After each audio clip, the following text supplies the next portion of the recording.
एक नया टॉपिक जिसका नाम है आपका सर्कुलर मोशन। ये इस चैप्टर का लास्ट टॉपिक भी होगा और इससे पहले स्टूडेंट्स हमने प्रोजेक्टाइल मोशन को समाप्त किया है, ठीक है ना। प्रोजेक्टाइल के जो हमारा ऑब्लिक यानी जो ग्राउंड से प्रोजेक्टाइल था और जो हाइट से प्रोजेक्टाइल था, वो दोनों मोशन को हम लोगों ने समाप्त कर लिया, ठीक है। तो आज स्टार्ट करते हैं स्टूडेंट सर्कुलर मोशन, ठीक। तो स्टूडेंट ये जो सर्कुलर मोशन है हम इसे और भी अच्छी तरह से रोटेशनल मोशन में पढ़ेंगे, ठीक है। आज हम कुछ इसके टर्म्स को और इसकी डेफिनेशन को समझ लेते हैं, ठीक है। तो स्टूडेंट यहाँ पर लिखा है आपका यूनिफॉर्म सर्कुलर मोशन, ठीक है। तो उससे पहले हम देखते हैं स्टूडेंट ये सर्कुलर मोशन होता क्या है, ठीक है। तो सर्कुलर मोशन क्या होता है स्टूडेंट, आपको मैं डेफिनेशन बता देता हूँ सर्कुलर मोशन की। तो क्या होता है कि motion of a particle along the circumference of circle, ठीक है। मतलब किसी पार्टिकल का उसके सर्कमफेरेंस में जो मोशन होता है, ठीक है, अलोंग द सर्किल, उसको क्या बोलते हैं, सर्कुलर मोशन, ठीक है ना। तो यहाँ पर क्या है आपका यूनिफॉर्म सर्कुलर मोशन है और उसके बाद वैसे नॉन यूनिफॉर्म सर्कुलर मोशन भी होता है, उससे हम नहीं पढ़ेंगे, फिलहाल हम लोग यूनिफॉर्म सर्कुलर मोशन ही पढ़ेंगे, ठीक है ना। तो यूनिफॉर्म सर्कुलर मोशन में स्टूडेंट्स क्या होगा आपका, ये देखिए कांस्टेंट स्पीड, जो स्पीड होगी आपकी कांस्टेंट होगी, ठीक। और डायरेक्ट मतलब कांस्टेंट स्पीड का मतलब स्टूडेंट आपको पता होगा ना, इक्वल डिस्टेंस कवर करेगा इक्वल इंटरवल ऑफ टाइम में, ठीक है। मतलब अगर ये कोई सर्किल है, ठीक है, एक सर्किल है, तो इस सर्किल में अगर कोई सर्किल है, ठीक है स्टूडेंट्स, मैं यहाँ बनाता हूँ। अगर ये कोई सर्किल है तो इस सर्किल में क्या करेगा वो, अगर कांस्टेंट स्पीड, ठीक है, स्पीड तो कांस्टेंट रहेगा स्टूडेंट, ठीक है। अभी हमारा वेलोसिटी भी है, अभी मैं स्पीड की बात कर रहा हूँ, ठीक है ना। तो स्पीड क्या होगा, अगर टी टाइम मतलब 2 सेकंड में यहाँ है तो अगले 4 सेकंड में इक्वल डिस्टेंस, अगले 2 सेकंड में फिर यहाँ पर, मतलब इन दोनों इनके बीच में जो डिस्टेंस होगा, डिस्टेंस हमेशा सेम रहेगी, ठीक है। अगर यहाँ पर इसने अगर 4 सेंटीमीटर या 5 सेंटीमीटर का डिस्टेंस ट्रैवल करा है तो अगला डिस्टेंस भी यहाँ पर इतना 4 सेंटीमीटर का ट्रैवल करेगा, ठीक है स्टूडेंट्स। तो स्टूडेंट मेनली हम लोग सर्कुलर मोशन पढ़ रहे थे, यहाँ पर हम डिस्टेंस ना कहेंगे, इसको डिस्प्लेसमेंट बोलते हैं, ठीक है, डिस्प्लेसमेंट बोलते हैं, ठीक। जैसे वहाँ पर हम डिस्प्लेसमेंट को क्या था, लीनियर डिस्प्लेसमेंट होता था ना, मतलब कोई ऑब्जेक्ट यहाँ से यहाँ जा रहा है तो उसका शॉर्टेस्ट डिस्टेंस हम देखते थे। तो यहाँ पर भी ऑब्जेक्ट क्या कर रहा है, पहले टाइम में यहाँ है, दूसरे टाइम में उसने अपना पोजीशन चेंज कर दिया, ठीक है। तो यहाँ पर क्या होगा आपका, ये डिस्प्लेसमेंट कर रहा है। तो यहाँ पर इसको लीनियर डिस्प्लेसमेंट यहाँ पर डी करते थे, तो यहाँ पर बोलते हैं एंगुलर डिस्प्लेसमेंट, ठीक है, इसको थीटा बोल देते हैं स्टूडेंट, ठीक है। तो ऐसे बहुत से टर्म आएंगे जिसको हम लोग कंपेयर करेंगे। जैसे यहाँ पर वेलोसिटी आएगा वी, तो यहाँ पर वेलोसिटी एंगुलर वेलोसिटी होती है, डब्ल्यू से डिनोट करते हैं, ठीक है।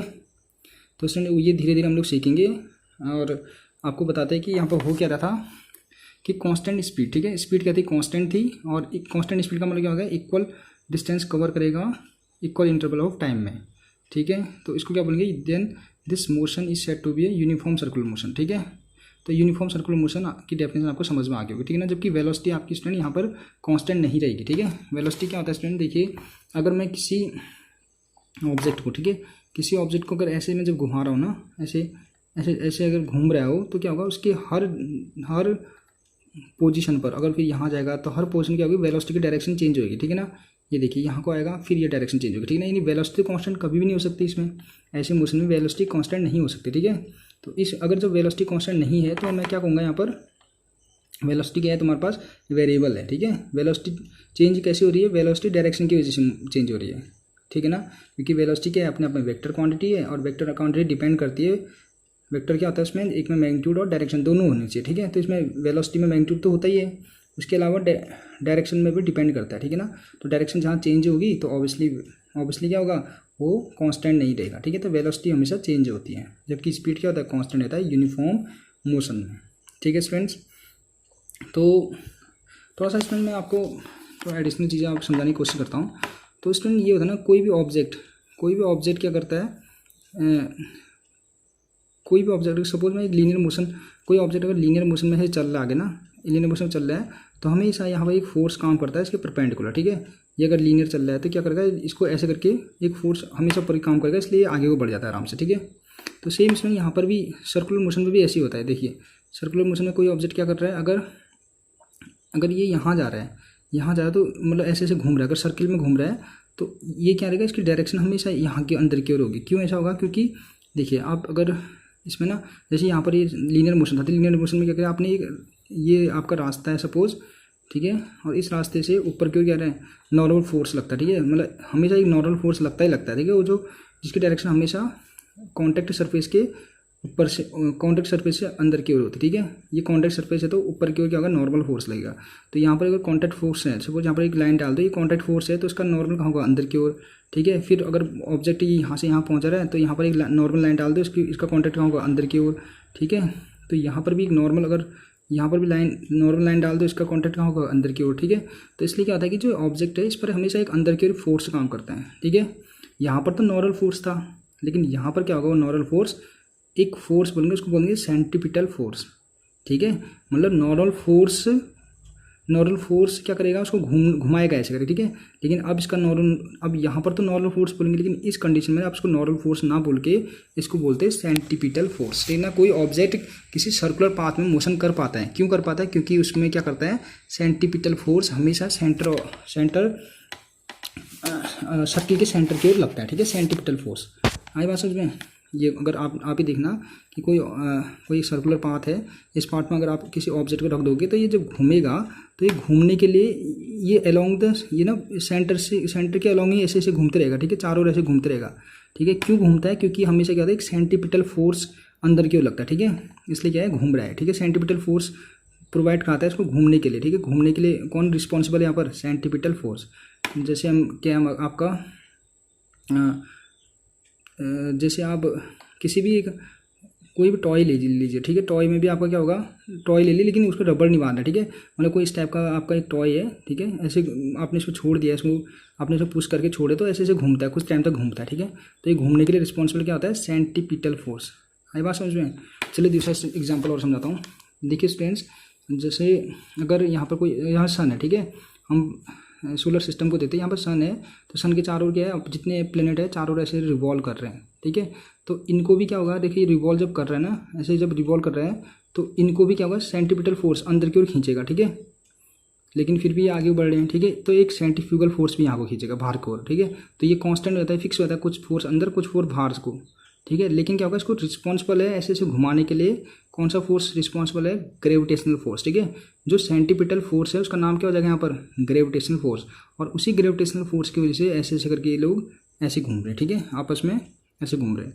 ऐसे आप इलेक्ट्रॉन की बात भी कर सकते हो, जैसे इलेक्ट्रॉन है, जैसे यहाँ पर सपोज इलेक्ट्रॉन है और ये आपका न्यूक्लियस है, तो न्यूक्लियस में पॉजिटिव चार्ज है, इलेक्ट्रॉन में क्या होता है, नेगेटिव चार्ज, ठीक है। इलेक्ट्रॉन में नेगेटिव चार्ज, तो इनके बीच में एक फोर्स लगता है, उसको बोलते हैं इलेक्ट्रोस्टैटिक फोर्स। और इलेक्ट्रोस्टैटिक फोर्स की वजह से इलेक्ट्रॉन न्यूक्लियस के चारों ओर ऐसे घूमते हैं, ठीक है स्टूडेंट्स। और फिर एक चीज़ और आप ऐसा भी कर सकते हो कि आप एक सर्किल है, ठीक है, सर्किल है और सर्किल में आप क्या कर दो, किसी टॉय को ऐसे बांध दो, ठीक है, और इसको ऐसे से घुमा दो, ठीक है, रस्सी से बांधो। तो रस्सी से जब घूमेगा ना वो, तो रस्सी घूमेगा तो ये क्या करेगा, जो रस्सी है इसको, रस्सी क्या करेगी, इसको अंदर की ओर एक फोर्स लगाएगी, ठीक है, अंदर की ओर फोर्स लगाएगी, जिसकी वजह से क्या होगा, ये घूमने के लिए आगे से सर्कुलर पाथ में घूमने के लिए रिस्पॉन्सिबल होगा, ठीक है। और यहाँ पर रस्सी में क्या करेगा, वो सेंट्रीपिटल फोर्स कैसे प्रोवाइड कराएगा, रस्सी के टेंशन के द्वारा, ठीक है। एक टेंशन फोर्स होती है स्टूडेंट्स, जो आप आगे अच्छी तरह से और पढ़ोगे, कोई भी हमारे पास जो खींचने वाली चीज़ें होती है, ठीक है, तो उसमें एक टेंशन फोर्स लग जाती है, जिसकी डायरेक्शन हमेशा ऐसे करके अंदर की ओर होती है, ठीक है। तो यहाँ पर टेंशन क्रिएट हो जाएगा और टेंशन फोर्स ही रिस्पॉन्सिबल होगा इस ऑब्जेक्ट को गोल गोल घुमाने के लिए, ठीक है। तो यहाँ पर जैसे हमने टेंशन फोर्स की बात करी, यहाँ पर ग्रेविटेशन फोर्स की बात करी, ठीक है। ग्रेविटेशन फोर्स क्या होगा, गोल गोल घुमाने के लिए, इसमें अगर आपने रस्सी बांधी टेंशन फोर्स होगा घुमाने के लिए, ठीक है। और यहीं पर अगर एटम की बात करते हो, एटम में इलेक्ट्रोस्टैटिक फोर्स होगा, ठीक। और यहाँ पर हम बात कर रहे थे तो यहाँ पर हमारा जो सेंट्रीपिटल फोर्स होगा, और सेंट्रीपिटल फोर्स अगर खाली किसी ऑब्जेक्ट को बिना बांधा आपने और खाली ऐसे घुमा दे रहे हो, ठीक है, तो वहाँ पर सेंट्रीपिटल फोर्स होगा, रिस्पॉन्सिबल होगा इसको ऐसे ऐसे पाथ में घुमाने के लिए, ठीक है। ऐसे अगर आपने देखा होगा कि अगर कोई मेरा एक, अभी हम आगे पढ़ेंगे बैंकिंग ऑफ रोड, ठीक है, नए चैप्टर पढ़ेंगे बैंकिंग ऑफ रोड।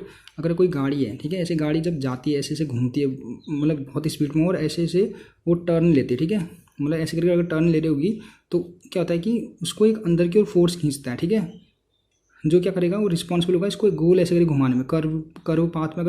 अगर आपकी व्हीकल्स है तो व्हीकल्स को आप क्या करते हो, टर्न करते हो जब, तो वहाँ तो आपके टायर के थ्रू एक फोर्स उसके सेंटर की ओर, ठीक है, अंदर की ओर एक फोर्स लगता है, जिसकी वजह से आपकी कार आराम से घूम जाती है, ठीक है। अगर ये फोर्स अगर कम ज़्यादा कुछ हो जाए तो यहाँ पर या तो बाहर चलेगी तो अंदर आ जाएगी, ठीक है। तो एक फिक्स नॉर्मल अमाउंट की फोर्स क्या होती है, उसको अंदर की खींचती है, और जिसकी वजह से हमारी कार है आराम से टर्न हो जाती है, ठीक है। तो इस फोर्स का नाम होता है फ्रिक्शन फोर्स।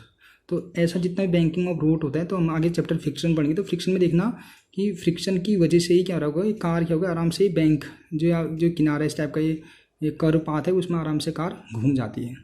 ठीक है, तो यहाँ पर क्या होगा आपका रिस्पॉन्सिबल होगा। ठीक है, तो आपने यहाँ पर पढ़ लिया ना, थोड़ा सा मतलब फीलिंग टाइप की आपको होगी कि जो फोर्स है, एक जो फोर्स है उन कई वेराइटीज़ है। ठीक है, और वो फोर्स रिस्पॉन्सिबल है उन ऑब्जेक्ट को गोल गोल घुमाने के लिए, सर्कुलर पाथ में घुमाने के लिए। ठीक है, तो सर्कुलर मोशन स्टूडेंट आपको पता चल गया ना क्या है आपका, कि एक मोशन है किसी सरकमफेरेंस में ऑब्जेक्ट का या पार्टिकल का मोशन है।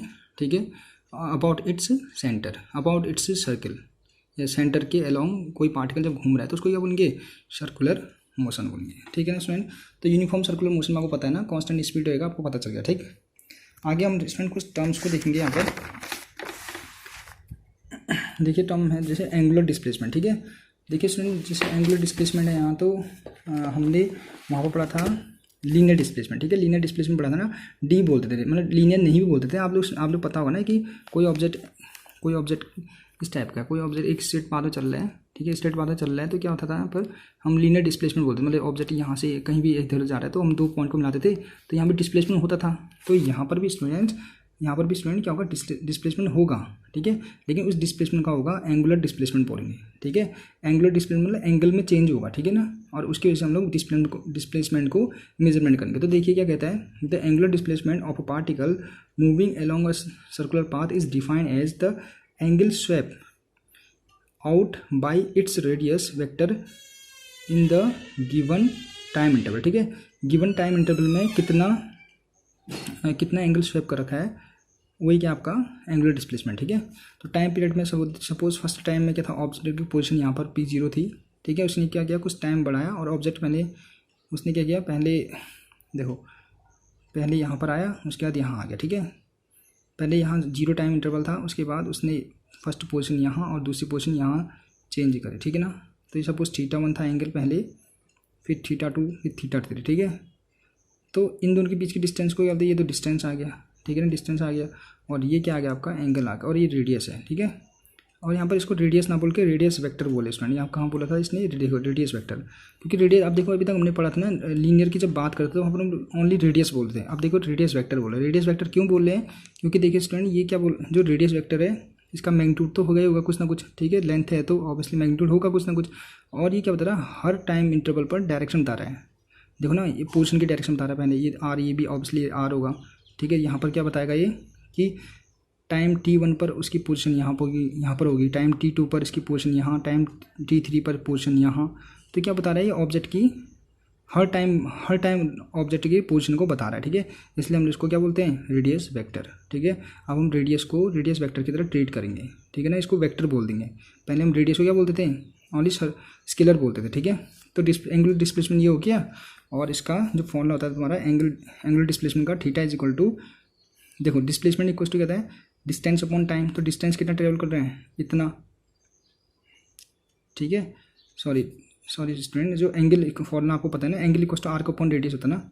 हाँ, तो सॉरी ये थोड़ा यहाँ पर आप देखना, displacement equal to arc upon radius. ठीक है, आपको फॉर्मूला पता है। ठीक है, हम जब भी सर्कुलर पाथ की बात करते हैं तो यहाँ पर डिस्प्लेसमेंट कैसे निकालते हैं, उसके द्वारा आर्क डिवाइडेड बाय रेडियस। ठीक है, तो आर्क अपॉन रेडियस से हम लोग क्या करेंगे, एंगुलर डिस्प्लेसमेंट को निकाल लेंगे। और स्टूडेंट्स की जो डायरेक्शन होगी आप कैसे निकालेंगे, देखिए क्योंकि ये जो डायरेक्शन है, डायरेक्शन को निकालने का तरीका ऐसा होगा स्टूडेंट, क्या हम लेंगे राइट हैंड थंब रूल। ठीक है, राइट हैंड थंब रूल लेंगे, ऐसे करके इसको ऐसे आप कर्ल करोगे। ठीक है, जहाँ को ये देखो ये इधर को जा रहा है, इसका मोशन यहाँ को है, तो ये अपनी जो अंगुलियाँ हैं इसको ऐसे शिफ्ट करोगे। ठीक है, तो अंगूठा जो होगा, देखिए जो अंगूठा होगा ये ऊपर की ओर है। ठीक है, तो ये ऊपर की डायरेक्शन की ओर है, तो इसका मतलब क्या है कि जो डिस्प्लेसमेंट है वो आउटवर्ड है। ठीक है, मतलब देखिए हमको क्या करना है, ऐसे करके उंगलियों को राइट हैंड थंब रूल है। ठीक है ना, Fleming right hand thumb rule apply करेंगे। यहाँ पर देखिए क्या होता है, उंगलियों को ऐसे करके कर्ल कर लो, और जो अंगूठा है अंगूठे को सीधे खड़े करेंगे। ठीक है, मतलब जिस डायरेक्शन में हमारा क्या हो रहा है, ऑब्जेक्ट जा रहा है उस डायरेक्शन में हमको करना है, उंगलियों को ऐसे कर्ल कर, मतलब ऐसे फोल्ड कर देना। ठीक है, और जो अंगूठा है वो हमको क्या बताएगा, एंगुलर डिस्प्लेसमेंट या एंगुलर वेलोसिटी। ठीक है, एंगुलर वेलोसिटी के लिए हम लोग right hand thumb rule use करेंगे। ठीक है ना, तो एंगल ऐसे, अगर ऑब्जेक्ट की डायरेक्शन ये नीचे को होगी तो हम क्या करेंगे, ऐसे करके कर्ल को ऐसे ये उंगलियों को ऐसे मूव कर लेंगे। ठीक है, उंगली को ऐसे मूव कर लेंगे तो जो डायरेक्शन कहाँ है, नीचे की ओर। ठीक है, इनवर्ड, ठीक है ना, इनवर्ड अंदर की ओर। आई बात समझ में? तो स्टूडेंट देखिए, हालांकि हम रोटेशनल मोशन में इसको और क्लियर करेंगे स्टूडेंट, अभी मैं खाली आपको एक इंट्रो, ये एक हिसाब से इंट्रो ही समझ लो, ठीक है। अब इसका बहुत ज़्यादा यूज़ जो है रोटेशनल मोशन में, आप लोग फिलहाल की डेफिनेशन और कुछ टर्म्स को मतलब यहाँ पर जानेंगे हम लोग, ठीक। तो देखिए इसको एंगुलर डिस्प्लेसमेंट बोलते हैं। Angular displacement equals to arc upon radius, ठीक है। ये आर्क होता है ना, ये आर्क अपॉन रेडियस, ठीक। तो इसको थीटा बोलते हैं, ठीक है। तो चेंज इन, यहाँ पर देखो चेंज इन डिस्प्लेसमेंट, तो change in theta is equal to change in arc upon radius, ठीक है। ये क्या आपका एंगुलर डिस्प्लेसमेंट, ठीक है। और एंगुलर डिस्प्लेसमेंट का जो SI यूनिट होती है वो रेडियन होती है स्टूडेंट, ठीक है। आपने SI उसमें पढ़ रखा होगा, मेजरमेंट यूनिट एंड मेजरमेंट में। इसको किस में मेजरमेंट करते हैं? रेडियन में, ठीक है। और it is a dimensionless quantity, ठीक है ना, क्योंकि रेडियन है, एंगल है एक हिसाब से। तो एंगल का जो SI यूनिट होती है, हमारा डायमेंशन फॉर्मूला होता है, तुम्हारा नहीं होता, ठीक है। डायमेंशनलेस क्वांटिटी है, फिजिकल क्वांटिटी, ठीक है। और रेडियन क्या होती है? इसकी SI यूनिट होती है, ठीक है स्टूडेंट्स। उसके बाद आता है स्टूडेंट एंगुलर वेलोसिटी, ठीक है। मैंने बताया था ना आपको, एंगुलर वेलोसिटी हो गया एंगुलर डिस्प्लेसमेंट। जैसे वहाँ पर हमारा लीनियर वेलोसिटी, ठीक है, मतलब कोई ऑब्जेक्ट अगर सीधे से पाथ में मूव करता है तो लीनियर वेलोसिटी, और कोई ऑब्जेक्ट क्या कर रहा है, ऐसे गोल गोल करके घूम रहा है तो एंगुलर वेलोसिटी, ठीक है। अब डायरेक्शन आपको फिर यही करना है, ठीक है। अपने उंगलियों को ऐसे करना है, फिंगर को फोल्ड करना है, और ये क्या करना है, ये उंगली बताएगी आपको वेलोसिटी, एंगुलर वेलोसिटी कहाँ होगा। अगर मोशन यहाँ को होगा तो इसको ऐसे कर्ल कर लेना है और फोल्ड करना है, और ये अंगूठा क्या बताएगा आपको? इनवर्ट की डायरेक्शन को बताएगा, ठीक है। तो यहाँ पे क्या हो रहा है, एंगुलर वेलोसिटी क्या बोलता है, देखिए किसे बोलते हैं? The time rate of change and angular displacement, ठीक है ना। Angular displacement of particle is called angular velocity, ठीक है ना। मतलब जितना डिस्प्लेसमेंट चेंज होता है per minute time, change in angular displacement with respect to time is called angular velocity, ठीक है स्टूडेंट्स। तो डिस्प्लेसमेंट में जितना टाइम चेंज हो रहा है, जितना टाइम पर सेकेंड जितना चेंज हो रहा है डिस्प्लेसमेंट में, उसको क्या बोलते हैं? एंगुलर वेलोसिटी, ठीक।